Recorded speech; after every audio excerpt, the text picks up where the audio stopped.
कपड़ा थोड़ा सा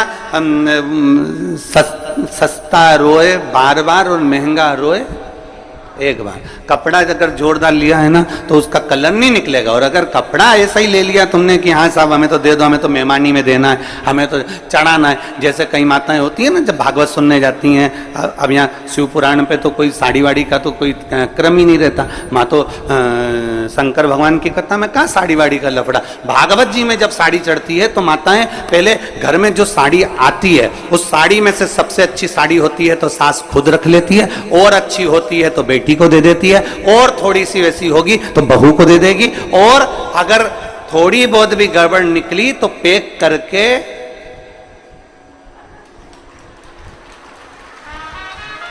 और भागवत जी में चढ़ा दे।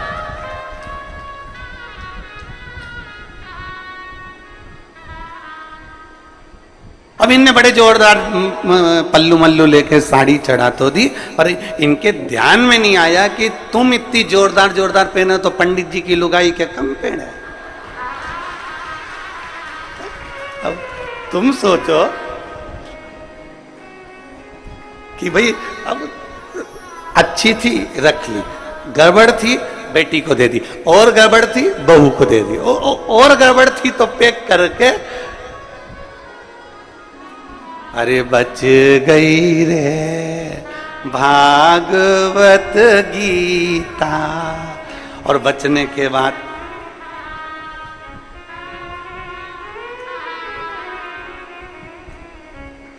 दान का महत्व मालूम है आप लोगों को? दान का महत्व मालूम होना चाहिए। दान का महत्व किसको कहते हैं? जैसा तुम खाओ वैसा खिलाना जानो, जैसा तुम पहनो वैसा पहनाना जानो, जैसा स्वयं के लिए हो वैसा दूसरे को दिया जाए। पर आज के जमाने में लोग दान वैसा नहीं करते। आज के जमाने में दान तो ऐसा करते हैं कि घर में जो कबाड़ा है उसको साफ करना है तो किसी को दे दिया जाए, बस वहां से वहां, वहां से वहां, वहां से वहां चलता जाता है ना। इसलिए मेरे शंकर भगवान को वस्त्र तुम्हारा, आभूषण तुम्हारा, तुम्हारी ज्वेलरी, तुम्हारा धन, तुम्हारी दौलत, तुम्हारी संपदा, तुम्हारी सत्ता, तुम्हारा वैभव मेरे शंकर भगवान को नहीं चाहिए। शंकर भगवान को तो रोज एक लोटा जल चाहिए, क्योंकि जल कभी पुराना नहीं होता। जल जब यूज करोगे तब वो ताजा की ताजा है, जल का प्रयोग जब करोगे वो जल जल ही रहेगा। अग्नि, जल, हवा, पृथ्वी, आकाश कभी बासा नहीं होता, कभी बासा नहीं कहलाता। जल भी बासा नहीं कहलाता, जल जल ही रहता है। गंगा जल को तुम 2 साल, 5 साल, 10 साल, 20 साल, 25 साल पुराना गंगा जल भी तुम्हारे घर में रखा है तो वो बासा नहीं कहलाएगा। तुम्हारे ट्यूबवेल को खुदवाए हुए, तुम्हारे यहाँ कुआं खुदवाए हुए, तुम्हारे यहाँ बावड़ी लगाए हुए, तुमने जो कुंड खुदवाया, कुंडी खुदवाई, तालाब बनवाया, बावड़ी बनवाई, उस कुएं में जो पानी आता है वो कुआं खुदवाए तुम्हारे सालों हो गए, बरसों निकल गए, पर वो कुएं का जल हमेशा ताजा की ताजा ही कहलाता है। कभी भी पृथ्वी बासी नहीं कहलाती, हवा बासी नहीं कहलाती, जलवासी नहीं कहलाता, अग्निवासी नहीं कहलाता, आकाशवासी नहीं कहलाता। ये सब ताजे की ताजे हैं। इसका प्रयोग जब करोगे, तुम्हारे शरीर में ऑक्सीजन की कमी हो रही है, तुमने तुरंत वायु का प्रयोग करा, ताजा की ताजा है। शिव जी को तुमने जल चढ़ाया, जैसा भी तुम्हारे घर में जल था, जिस भाव में तुम्हारे यहाँ रखा हुआ था, जैसा रखा हुआ था वैसा एक लोटा लेकर शिव जी के पास पहुंच गए। शंकर भगवान ने ये नहीं कहा कि जल बासी है कि ताजा है। दुनिया के लोगों को तुम्हारा लोटा काला दिख रहा है, क्योंकि तांबे का लोटा काला जल्दी हो जाता है। दुनिया के लोग कह देंगे बताओ कैसी है, एक लोटा लेकर आती है वो भी गंदा की गंदा है, काला की काला है। परमात्मा तुम्हारे लोटे को कभी नहीं देखता, परमात्मा ये शरीर कभी नहीं देखता, परमात्मा उसका अंदर का जल देखता है, परमात्मा शरीर के अंदर का मन देखता है। वो जल देखता है और मन देखता है, उसे लोटे से कोई मतलब नहीं, उसे शरीर से मतलब नहीं कि तुम कितने सुंदर हो, उसको शरीर से मतलब नहीं कि तुम्हारी सुंदरता कितनी है, तुम कौन हो, उसको शरीर से कोई। तुम कितने करोड़पति हो, कितने अरबपति हो, कितने वैभवपति हो, तुम दुनिया के कितने बड़े भी करोड़पति बन जाओ, पर कितने बड़े भी सेठ बन जाओ, शंकर भगवान रहते हैं शमशान में, जहां सबकी शान सम है, उसका नाम सम शान है। वहां सब बराबर हैं। पैसे वाला व्यक्ति मरकर जाता है वो भी राख का ढेर बन जाता है, और गरीब व्यक्ति मरकर जाता है वो भी राख का ढेर बन जाता है। पैसे वाला जाता है तो वो भी सफेद चादर में जाता है, गरीब जाता है वो भी सफेद चादर में जाता है। पैसे वाला जाता है वो भी बांस पर बांबू पर जाता है, गरीब भी जाता है तो बांस पर बांबू पर जाता है। अमीर भी जाएगा तो कंधे पर जाएगा, भले उसके यहाँ कितनी भी BMW खड़ी हो, भले उसके घर में कितनी बड़ी बड़ी गाड़ियां खड़ी हो, कितने बड़े बड़े भी उसके पास में ड्राइवर खड़े हो, पर आखिरी सवारी तो कंधा ही होता है। चाहे वो पैसे वाला मरे चाहे गरीब मरे, गाड़ियां सब दरवाजे पर खड़ी की खड़ी रह जाती है। अंत समय परमात्मा के द्वार पर जाना पड़ता है। शिव का दरवाजा है ही ऐसा, शंकर की चौखट है ही ऐसी, शिव का द्वार है ही ऐसा, जहां सबकी शान सम है, उसका नाम सम शान है। वहां कोई बड़ा नहीं कोई छोटा नहीं, जो आया उसकी दृष्टि में सब बराबर हैं। बस वो तो तुम्हारे ऊपर का सुंदरता नहीं देखता, आप कितने अच्छे कपड़े पहने उससे मेरे शंकर जी को कोई मतलब नहीं है, आपने क्या पहना मेरे बाबा को उससे कोई मतलब नहीं है, आपका लोटा कैसा हो रहा है मेरे बाबा को उससे कोई मतलब नहीं है। बाबा तो ये कहता है कि तेरे लोटे में जो जल है मुझे उससे मतलब है, और तेरी इस काया के अंदर जो तेरा मन है मुझे उससे मतलब है, बाकी का किसी चीज से मुझे मतलब नहीं। क्या करूं मैं उस लोटे का। अब मालूम पड़े कई कई माताएं ऐसी भी होती है कि लोटा तो घिस रही है, साफ भी कर लिया, पर दिल, लोटा साफ कर कर मंदिर में पहुंच भी गई, और पहुंचने के बाद अगर वहां मंदिर में झगड़ा करे, हट हट थोड़ा साइड दे, मैं नहीं चढ़ाऊं जल। बेलपत्ती चढ़ाई, इतनी देर में दूसरी उठा के ले गई, तो आंखें बंद करी थी और गुस्से में लाल हो गई, मेरी बेलपत्ती कौन ले गया। आसपास देखा, अब बता, लोटा तो तूने बहुत घिसा था पर दिल नहीं घिस पाई। अरे सोचना था तेरे को, हो सकता है तो उससे ज्यादा जरूरत किसी दूसरे को तेरी बेलपत्री की थी इसलिए लेकर चली।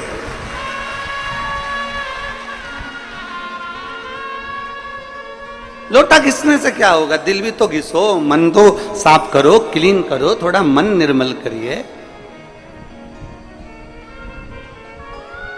और मैंने तेरे ही भरोसे बाबा, तेरे ही भरोसे हवा बिच उड़ती जावांगी, बाबा डोर हटो छड़ी ना कटी जावांगी, भोले मैं तेरी पत्नी, शंभू मैं तेरी पत्नी, हवा बिच उड़ती जावांगी, बाबा डोर हटो छड़ी ना कटी। अपना मन तो क्लीन करो, मन साफ करो, जरूर। तुम्हारे शरीर से परमात्मा को कोई मतलब नहीं है, कोई मतलब, क्योंकि परमात्मा के पास में शरीर जाता ही नहीं है।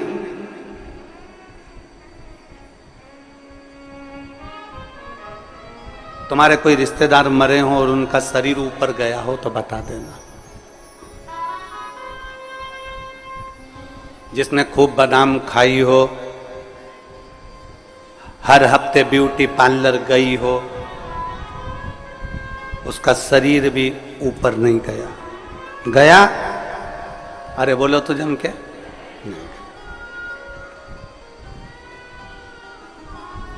नहीं, शरीर से मतलब ही नहीं उसको कि तुम्हारा शरीर तुम कितना सुंदर रख रहे हो, उससे कोई मतलब नहीं है। उसको तो मतलब है निर्मल मन सो मोहि पावा, और मोहि छल छिद्र कपट ना भावा।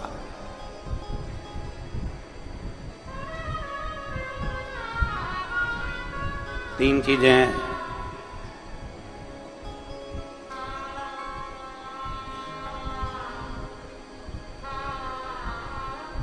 तीन चीजें।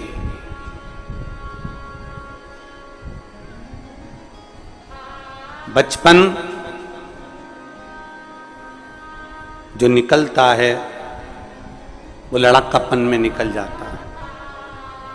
बचपन लाड़पन में निकल जाता है, जवानी अकड़न में निकल जाती है और बुढ़ापा तड़फन में निकल जाता है। बचपन गया, लड़कपन में निकल गया, छोटा है, अकल नहीं है, बुद्धि नहीं है, चित्त नहीं है, ये नहीं है, वो नहीं है, लड़कपन में निकल गए। जवानी अकड़ में निकल गई, तुम मुझे जानते नहीं हो, तुम मुझे पहचानते नहीं हो। कभी कभी ये शब्द भी बड़ा सुंदर शब्द है, तुम मुझे जानते नहीं हो। एक चौराहे पर जब कोई व्यक्ति किसी की गाड़ी रोक लेता है ना, तो गाड़ी रोकते से ही तुरंत तुम मुझे जानते नहीं हो। तो उसने पूछा तुम कौन हो, फिर तुरंत उसने नाम बताया और उसकी गाड़ी छूट गई। बोला छूटी कि नहीं छूटी? अरे जम के तो बोलो, छूट जाती है ना। नाम बताया उसने और उसकी गाड़ी छूटी।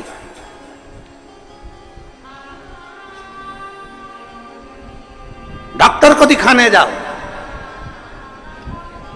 और भीड़ बहुत लग रही हो, फिर नंबर देने वाले से कहे तुम हमें जानते नहीं हो, फिर नाम बताया, नंबर जल्दी लगा कि नहीं लगा? बोलो जम के तो बोलो, लग गया। जब गाड़ी पकड़ाती है और नाम बता देने से गाड़ी छूट जाती है, तो फिर अपने को भी ये बात अपने अंदर धारण कर कर रख लेना चाहिए कि गाड़ी को पकड़ा, नाम बताने से गाड़ी छूट गई।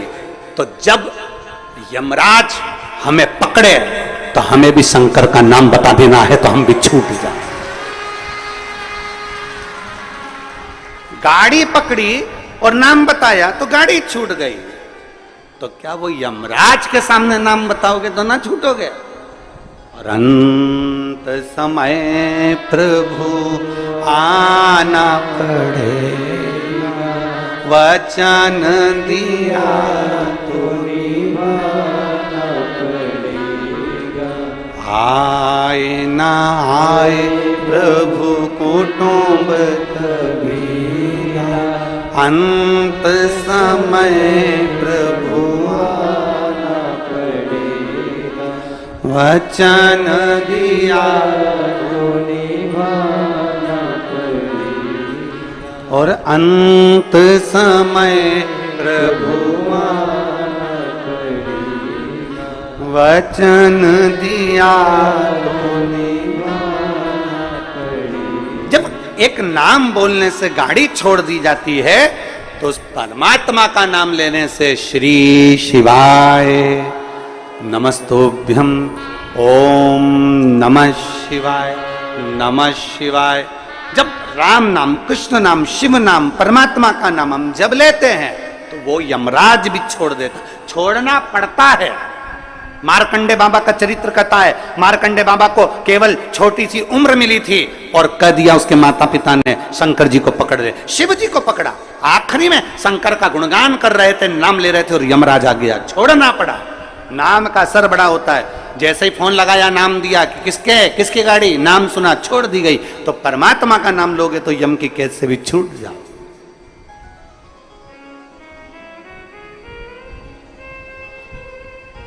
बस नाम की मूलता को पहचान।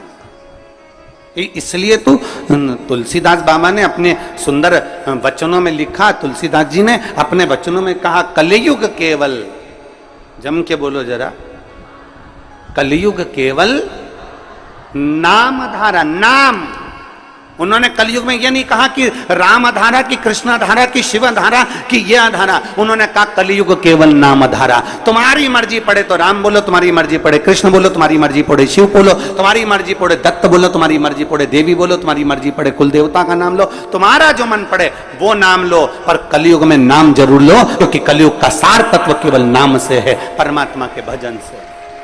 ले आओ जरूर नाम। अब आप और हम नाम का लेते, का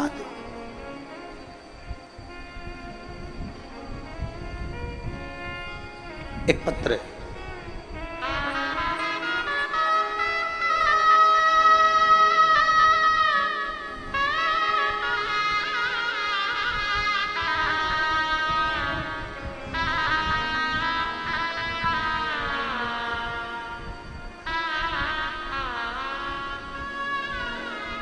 मेरा नाम विमलेश पांडे, मैं कस्बा बेबर की रहने वाली हूँ, जिला मैनपुरी उत्तर प्रदेश की हूँ।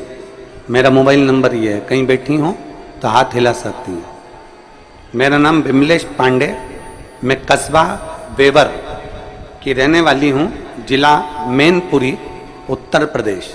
कहीं बैठी हैं, हाथ हिलाओ। हाँ ठीक है, दिख गया दिख गया। आ जाओ, एक बेलपत्र लेकर चले जाओ। मेरे पति की आंखों की रोशनी चली गई 2023 में। डॉक्टरों को दिखाते दिखाते कई महीने निकल गए और दोनों आंखों से दिखना बंद हो गया। पूरी की पूरी आंखें चली गई। डॉक्टरों से इलाज करवाया, ऐसा कोई डॉक्टर नहीं छोड़ा बड़े से बड़े हॉस्पिटल का, शहर का, जहां हमने इलाज ना करवाया। और डॉक्टरों ने कहा कि इसमें हमें लगता है कि नसें कुछ चोक हो गई, जिसके कारण बस देखने में नहीं आ रहा। दोनों आंखें चली गई, रोशनी पूरी चली गई, दिखाई देना बंद हो गया। अब करें तो करें क्या? तभी पहली बार आपकी कथा टीवी के माध्यम से श्रवण करी, और श्रवण करने के बाद आपने कहा कि 1 लोटा जल शंकर जी को चढ़ाओ और चढ़ा हुआ जल आचमन करो।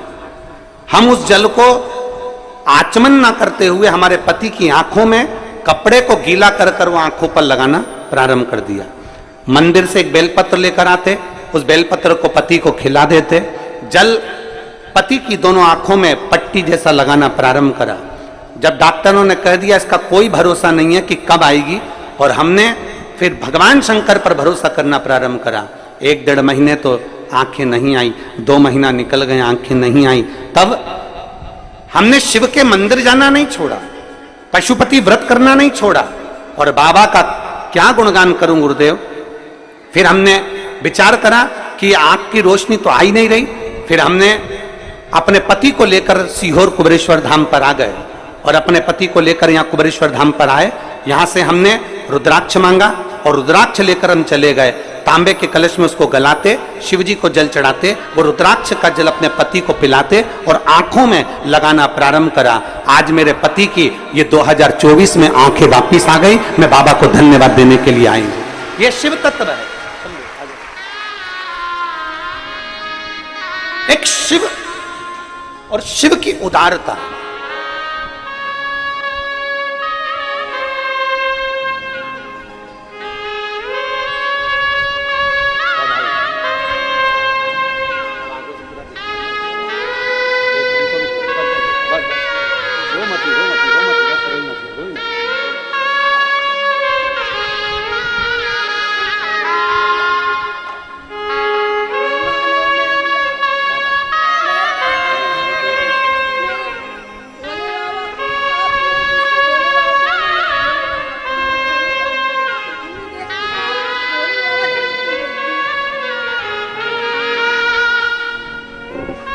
शिव तत्व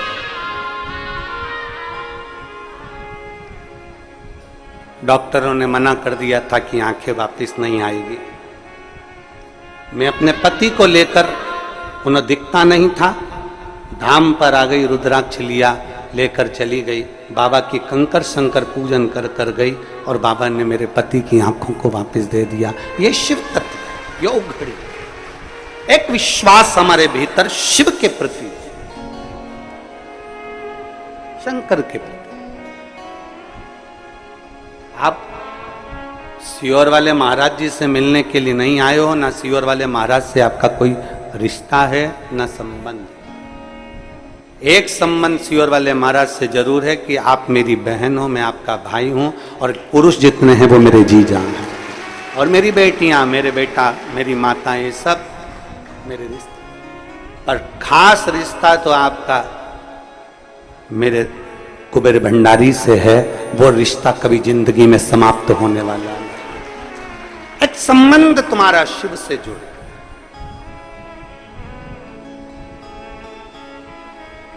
आश्रित हो तो परमात्मा पर हो, किसी दूसरे पर आश्रित नहीं होना। भरोसा करना तो मेरे देवाधिदेव महादेव पर करना, दूसरे पर कभी भरोसा नहीं। इंसान का करा गया भरोसा टूट जाएगा, पर परमात्मा का करा गया हुआ भरोसा कभी जिंदगी में नहीं टूटता, वो भरोसा अजर और अमर रहता है।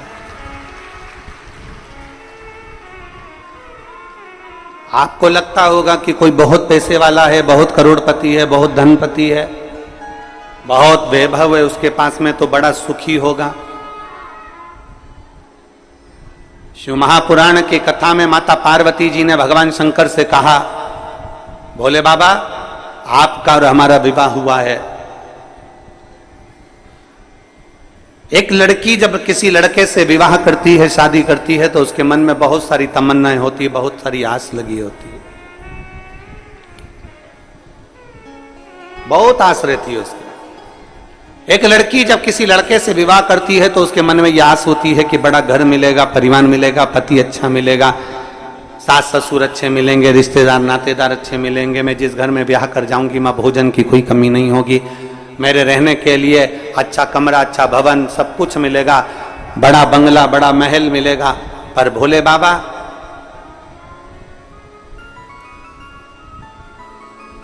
आपकी अर्धांगिनी माता पार्वती जी कर रही, आपकी अर्धांगिनी विवाह कर कर आई, नंदी पर चढ़कर अपने पिता का सारा ठाट छोड़कर, हिमालय राज का पूरा वैभव छोड़कर, हिमालय राज का पूरा ठाट छोड़कर, हिमालय राज के घर की पूरी पूंजी छोड़कर, हिमालय राज के घर का पूरा वैभव छोड़कर, ये बेटी हिमालय राज की आपके साथ में विवाह कर कर यहां आई।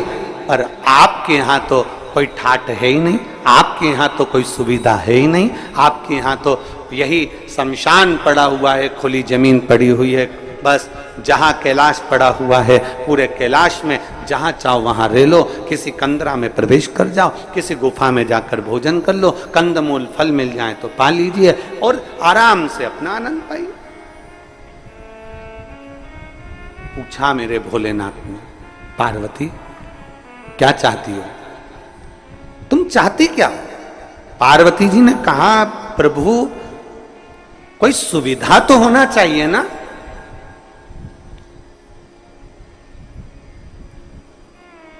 तुम सारे तीर्थ में जाओ, वहां पर बहुत सुविधा देखना, सारे तीर्थों में बहुत सुविधा देखना, एसी का रूम मिल जाए, अच्छा पलंग मिल जाए, अच्छी गादी मिल जाए, अच्छा कमरा मिल जाए, अच्छी व्यवस्था मिल जाए, अच्छा भोजन मिल जाए, अच्छे से अच्छा सामान मिल जाए, हम जब मंदिर में दर्शन करने जाएं तो हमारा वीआईपी दर्शन हो जाए, हम जब पहुँचें तो मंदिरों में हमारा ये आनंदमय कोई आए और हमारा हाथ पकड़कर हमको दर्शन कराए।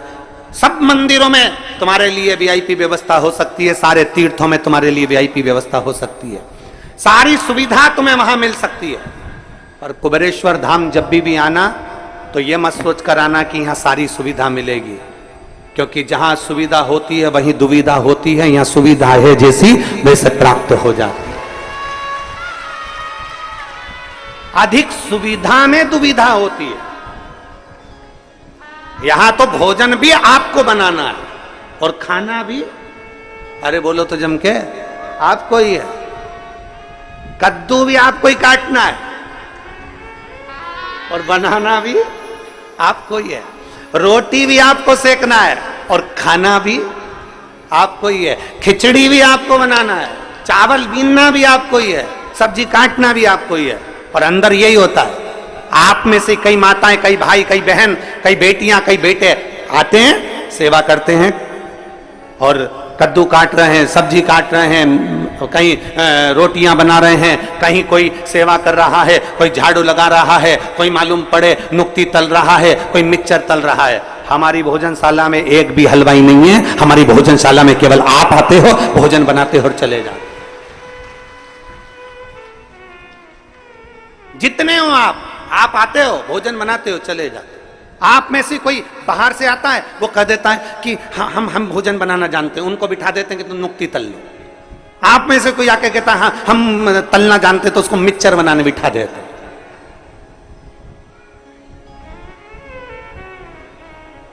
हम तो बाबा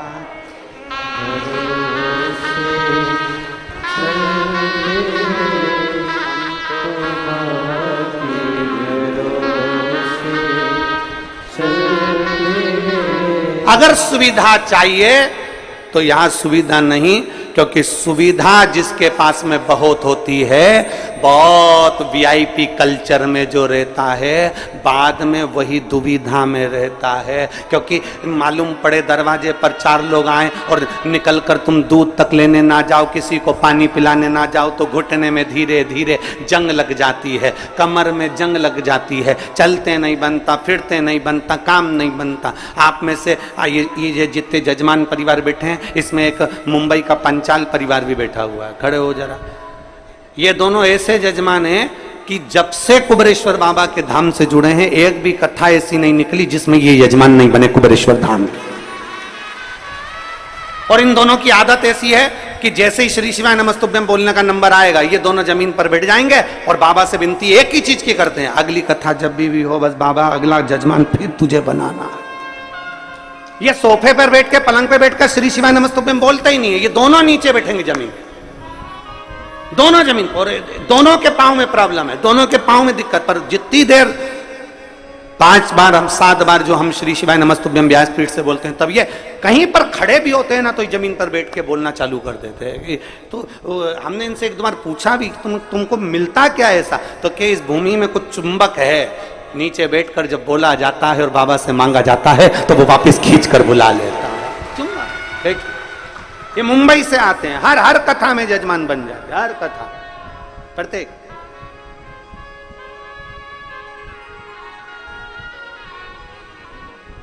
यहां सुविधा नहीं है।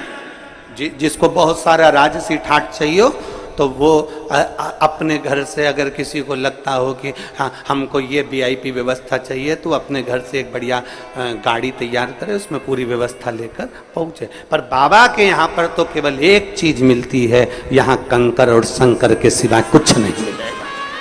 केवल कंकर शंकर, केवल कंकर शंकर। जमीन पर सोगे, अपनी पन्नी बिछाओ, अपनी दरी बिछाओ, अपना ओढ़ो, अपना सो, क्योंकि आपका अपना ये कथा का पंडाल नहीं होता, ये कथा का पंडाल नहीं है। जब आप बाबा के धाम पर कथा सुनने के लिए आते हो, तो हम तो ये मानते हैं कि जैसे कोई पूर्व के समय में तीर्थ करने जाते थे, अपनी दरी, अपना सामान, अपना बर्तन लेकर जाते थे और बैठकर तीर्थ करते थे, बस बाबा के धाम में वैसे आओ, अपना तीर्थ करो, अपना आनंद करो, बाबा से गुणगान गाओ और बाबा से प्रार्थना करो और चले जाओ।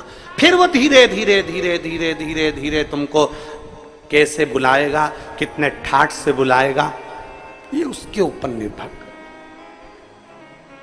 कितने ठाठ से बुलाएगा ये उसके, जैसे भी आदरणीय विधायक महोदय कह रहे थे, पहले हम आए ट्रेन से, ऑटो से, फिर बस से, फिर गाड़ी से, फिर बाबा ने कृपा कर बुलाया। ये शिव भक्ति है। वो कैसे बुलाएगा वो आपके ऊपर निर्भर करता। आप में से कई माताएं ऐसी बैठी है जो एक बार नहीं कई बार बाबा के धाम आ चुकी, हर 2-3 महीने में आ जाती, हर 1 महीने में पहुंच जाती, बाबा के धाम पर आकर अपनी सेवा करी, चाकरी करी, झाड़ू लगाया, पोछा लगाया, बर्तन भांडा साफ करा और बाबा से विनती करी, हम तो बाबा के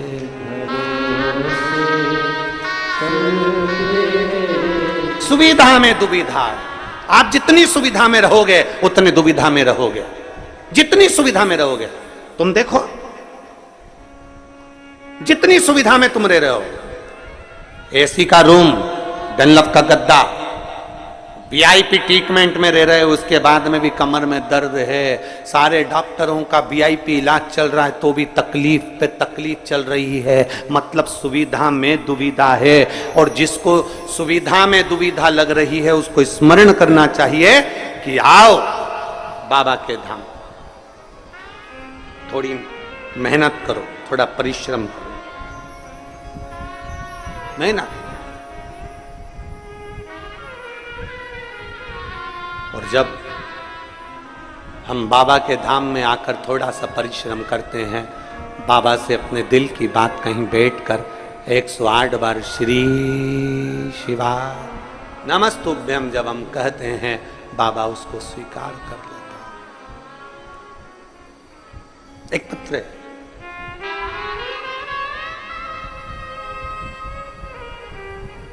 मैं देवेंद्र सिंह, गांव खेरखेड़ा, जिला झालावाड़, राजस्थान का निवासी हूं। कहीं बैठे हो तो हाथ हिला सकते हैं। मैं देवेंद्र सिंह, गांव खेरखेड़ा, जिला झालावाड़, राजस्थान का निवासी हूं। दोनों हाथ हिला दो एक बार। आ जाओ, एक बेलपत्र लेकर चले जाना, आ जाइए। गुरुदेव, मैं 2 साल से इंडियन आर्मी की तैयारी कर रहा था, लेकिन पत्र को आप लोग एलईडी पर या अपने मोबाइल पर या आस्था चैनल पर पढ़ सकते हैं। तैयारी कर रहा था, लेकिन किसी न किसी कारण से असफल हो जाता था। फिर मुझे अपने परिवार वालों ने कहा कि सब भोले बाबा पर छोड़ दे, वो जरूर सुनेंगे। तू मन लगाकर मेहनत कर, क्योंकि गुरुजी कहे कि मेहनत तुझे करना है, परिश्रम तुझे करना है। मन लगाकर मेहनत कर और सब बाबा पर छोड़ दे। शिव जी पे जल चढ़ाना प्रारंभ कर दे। देवेंद्र सिंह ने जल चढ़ाना प्रारंभ कर दिया, पशुपति नाथ का व्रत भी किया और सीहोर आए। यहां आकर हमने कंकर शंकर की पूजन करी और कंकर शंकर की पूजन कर कर भोले बाबा से प्रार्थना करी और बाबा ने ऐसी कृपा कर दी कि आज मेरी सिलेक्शन इंडियन आर्मी में हो गया और मेरी पोस्टिंग जम्मू में हुई है। मैं जम्मू में पोस्ट हूं। मैं बाबा को धन्यवाद देने के लिए, मेरी पोस्टिंग जम्मू में। देवेंद्र सिंह, गांव खेरखेड़ा, जिला झालावाड़, राजस्थान का निवासी। यह शिव तत्व है।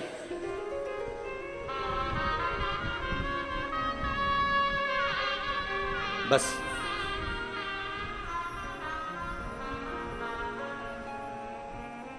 जब आप और हम भगवान शिव के भक्ति में रमे, जब आप और हम भगवान शंकर की अविरल भक्ति में रमे, शिव महापुराण की कथा कहती है उस समय पर हमारे भीतर, हमारे मन में संशय नहीं होना चाहिए। इस पत्र में लिखा कि मेरे परिवार वालों ने मुझसे कहा कि शिव पर छोड़ दे, मेहनत पूरी करना, परिश्रम पूरा करना। मेहनत पूरी कर, परिश्रम पूरा कर। कहा गुरुजी बोलते हैं कि मेहनत में पीछे नहीं हटना है, मतलब मेहनत तो आपको डपट के करना पड़ेगी। और फिर निवेदन है जो हमने परसों की कथा में कहा था, खांसी हमें चली है तो खांसना हमें पड़ेगा, छींक हमें आई है तो छींकना हमें पड़ेगा, कष्ट हमें आया है तो भोगना हमें पड़ेगा। उसी तरह आपको अगर दुख है तो मेरे बाबा का गुणगान भी आपको करना पड़ेगा, आपकी मेहनत के साथ करना पड़ेगा, आपके परिश्रम के साथ।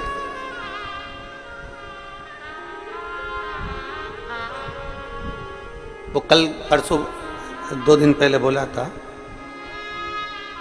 थोड़ी मेहनत हाथ की, बाकी कृपा भोले नाथ।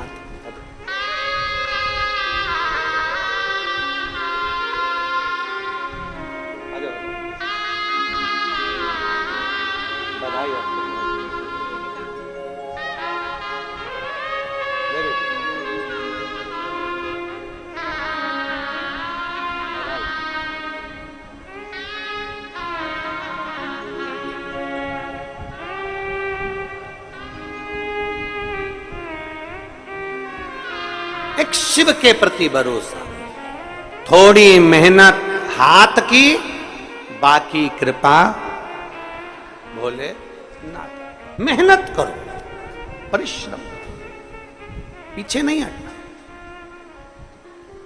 कोई तुमसे कह दे कि तेरे बस का नहीं है, कोई तुमसे कह दे कि तू नहीं कर सकता,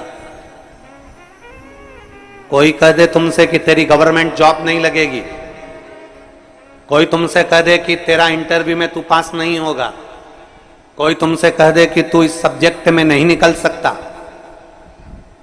कोई तुमसे कह दे कि तू सीए नहीं बन सकता, तब उसको एक बार शिव महापुराण की कथा सुनने का मौका देना और उससे कहना कि इतनी मेहनत कर, दुनिया की चुनौती को अपने दिल में रख और चुनौती को दिल में रखकर उसको उस मेहनत के बल पर आगे बढ़कर नौकरी लगाकर अपनी मेहनत कर। कैसे नहीं होगा जी, कैसे नहीं? हार किसकी होती है? जो मेहनत ही नहीं करता। हार किसकी है? जो मेहनत ही नहीं करता। दुकान खोल कर बैठ गया, उसके बाद मन ही नहीं लग रहा क्योंकि इसमें व्यापार अच्छा नहीं चलेगा, व्यापार अच्छा नहीं चल रहा, व्यापार अच्छा नहीं चल रहा, क्योंकि तेरी रुचि नहीं है ना, तो उसमें संघर्ष ही नहीं कर रहा, तो उसमें मेहनत ही नहीं कर रहा।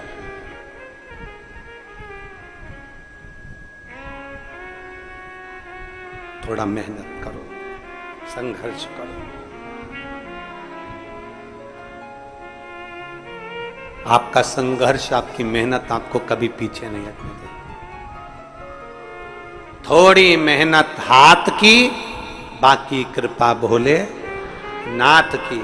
बस वो मेहनत, वो संघर्ष आपका, वो मेहनत आपकी।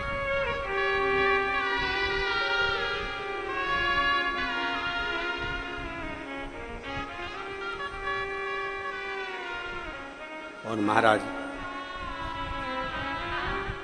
जब हम पूर्ण भरोसे के साथ में देवाधिदेव महादेव की भक्ति में रम जाते हैं, पूर्ण भरोसे के साथ, हम पूर्ण विश्वास के साथ में भगवान शंकर की अविरल भक्ति में जब हम रमते हैं, हमारे ऊपर शिव की दृष्टि पड़ती ही है, शंकर की दृष्टि पड़ेगी।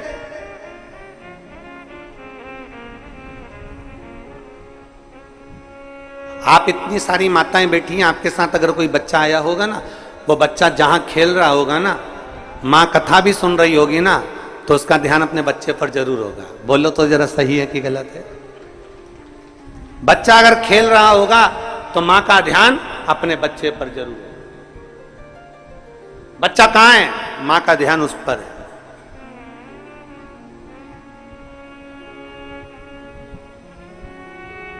अपने बच्चे पर मां का ध्यान बना रहता है, अपने बच्चे पर पिता का ध्यान बना रहता है, उसी तरह एक लोटा जल चढ़ाने वाले पर मेरे शंकर का ध्यान बना रहता है, बना रहता है। आप शिव के मंदिर में एक लोटा जल चढ़ाने जा रहे हो, शंकर का ध्यान आप पर है, भगवान शंकर का ध्यान आप पर। आप शिव कथा सुन रहे हो, भगवान शंकर का ध्यान आप पर है। सबसे बड़ी भक्ति कौन सी है? मां शबरी अम्बा ने पूछ लिया राम जी से, नवदा भक्ति में सर्वश्रेष्ठ भक्ति कौन सी? नवदा भक्ति में सबसे प्रबल भक्ति कौन सी? नवदा भक्ति में सबसे श्रेष्ठ भक्ति कौन सी है? तो भगवान राम ने कह दिया श्रवणम। नवदा भक्ति में सबसे बड़ी भक्ति है भगवान की कथा को सुनना। जब हम कथा सुनते हैं, परमात्मा कानों के रास्ते से दिल में जाकर बैठ जाता है, हमारा विश्वास पक्का हो जाता है और हमारा दुख अपने आप मिट जाता है। श्रवणम सबसे प्रबल भक्ति है, श्रवणम सारी भक्तियों में श्रेष्ठ भक्ति है। श्रवण करना, सुन लेना।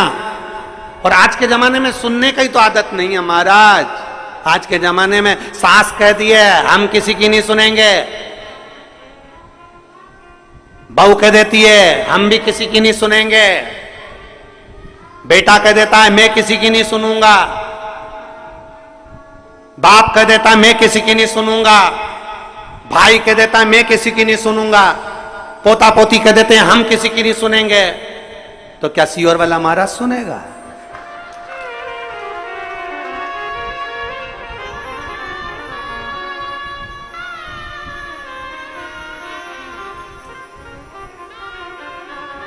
सही बात है, सुनने की आदत तो डाल ली है, डालना चाहिए सुनने की आदत। हम किसी की नहीं सुनेंगे, हम किसी के बाप की नहीं सुनेंगे, बाप के हम नहीं सुनेंगे, छोरा के हम नहीं सुनेंगे, सास के हम नहीं सुनेंगे, माँ के हम नहीं सुनेंगे, कल की आई हम तेरी सुनेंगे।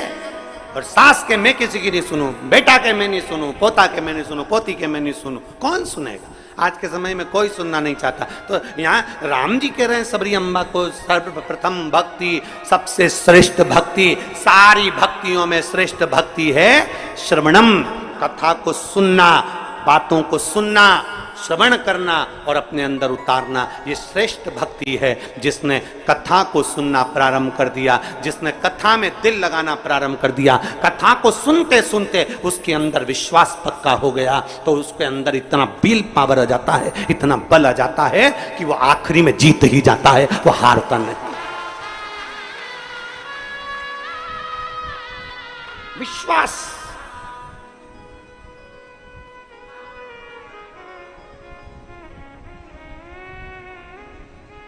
सुनो, और बहुत अच्छा लगता है। देखिए, सुनने में जो सुख है ना, वो कहीं सुख नहीं है। श्रवण करने अंदर विश्वास की जागरूकता उत्पन्न होती है। और हम तो साधुवाद देते हैं। कई कई कथाएं जब कहीं जाते हैं, कोई बुलाता है और वहां जब कथाओं में पहुंचते हैं तो इतना शोरगुल होता है उस कथाओं में, इतना शोरगुल होता है। जब कोई बुलाता है हम कथा में जाएं तो इतना शोरगुल होता है।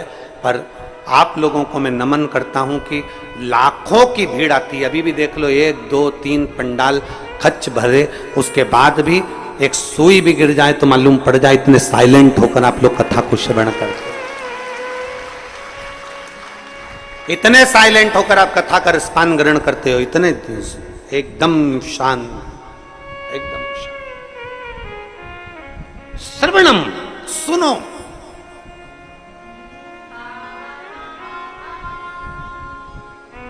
जितना सुन सकते हो सुनो। जब आप सावन के महीने में 2 लोटा जल महादेव जी को चढ़ाने के लिए जाओ, तब 3 चीजें अपने अंदर धारण करना।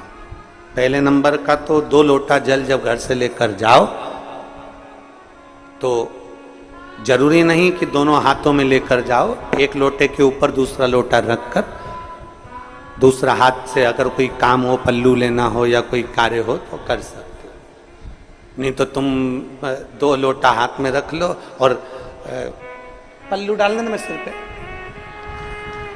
जरा सिर पे पल्लू। अब वो तुम्हारा लोटा हाथ में, वो बेचारा वो भेरू पल्लू रख। ठीक है, थोड़ा और खींचो ये बाजू का, तो पल्लू वो भेरू ने और खींचा है। ठीक है, ये पल्लू मारा मुंडा में दे दो। अब ठीक है,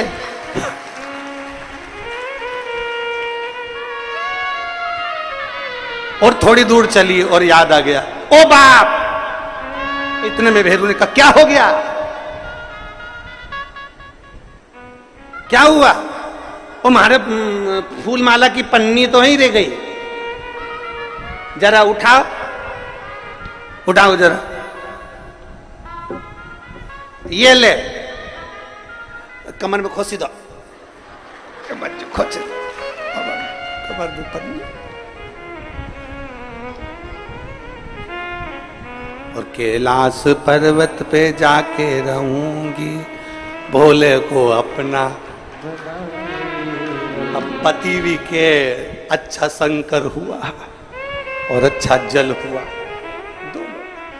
निवेदन है, अगर 2 लोटा हाथ में ना तो एक के ऊपर एक लोटा रखकर भगवान की भक्ति धारण करते हुए 3 चीजों में एक चीज जल 2 लोटा, दूसरा श्री शिवाय नमस्तुभ्यम का जाप पूरे सावन के महीने में से कम 5 दिन ऐसे निकालना कि बेलपत्री के पेड़ की छांव में बैठकर हम श्री शिवाय नमस्तुभ्यम की कम से कम 1 माला जरूर कर लें, जरूर। और मान लो अगर बेलपत्री का पेड़ नहीं मिले, तुम्हारे आसपास में नहीं मिले, तो फिर एक काम करना, शंकर जी के मंदिर की बेलपत्र मिली जाए, उसको सिर पे, हमारे यहाँ कहते हैं आंवले के वृक्ष का, जब आंवला नोमी आती है ना, तो आंवला नोमी आती है और आंवले के पेड़ के नीचे जाकर भोजन नहीं कर सकते, आंवले के वृक्ष के नीचे नहीं जा सकते, तो आंवले के वृक्ष की पत्ती को सिर पे रख के भोजन कर लो, तो कहते हैं कि हजारों अश्वमेध यज्ञ के पुण्य के बराबर, भंडारे के बराबर भोजन प्राप्त हो जाता है। आंवले के वृक्ष की पत्ती, तो वो बेलपत्र भी मस्तक पर बाबा को प्रणाम कर कर फिर वही बेलपत्र का आनंद करते हुए भाव से उस बेलपत्र को मात्र शीश से लगाई लिया ना, मस्तक पर चढ़ाई लिया ना, तो भी भगवान की अविरल भक्ति प्राप्त हो सकती, अविरल। और मान लो बेलपत्र भी ना मिले तो बेलपत्री के वृक्ष की थोड़ी सी मिट्टी अपने मस्तिष्क पर लगाकर मस्तक पर चढ़ाकर भी हम जाप कर सकते। बेलपत्र के वृक्ष की मिट्टी का भी चंदन हम लगा सकते। चंदन हमने एक बार पहले –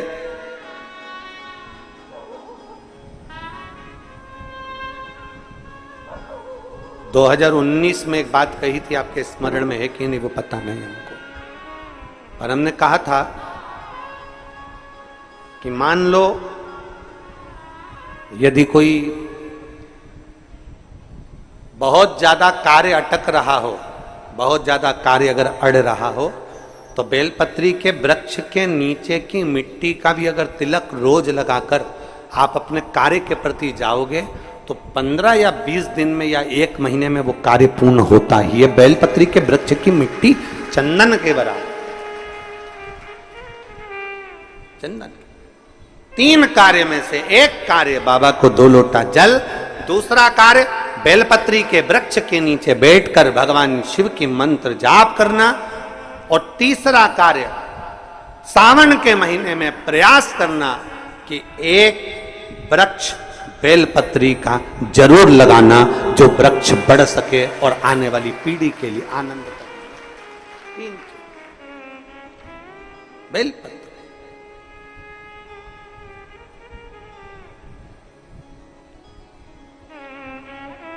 शिव का नाम लेकर, भगवान शंकर की स्तुति कर शिव के करीब,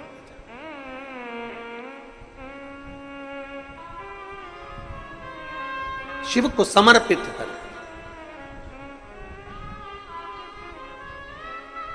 भाव से ये भाव रखकर लगाना कि हम जिंदा हैं तो बेलपत्री का पत्ता, बेलपत्र हम भगवान शिव को चढ़ा रहे हैं, बेलपत्र हम शंकर को चढ़ा रहे हैं। जब हम नहीं रहेंगे तब वो बेलपत्र का पौधा जब बड़ा हो जाएगा तो उस बेलपत्र को कोई शिव पर चढ़ाएगा। हमारे मरने के बाद भी हमारी बेलपत्र शंकर को चढ़ती रहेगी और हमारा कल्याण होता रहेगा। समर्पित कर,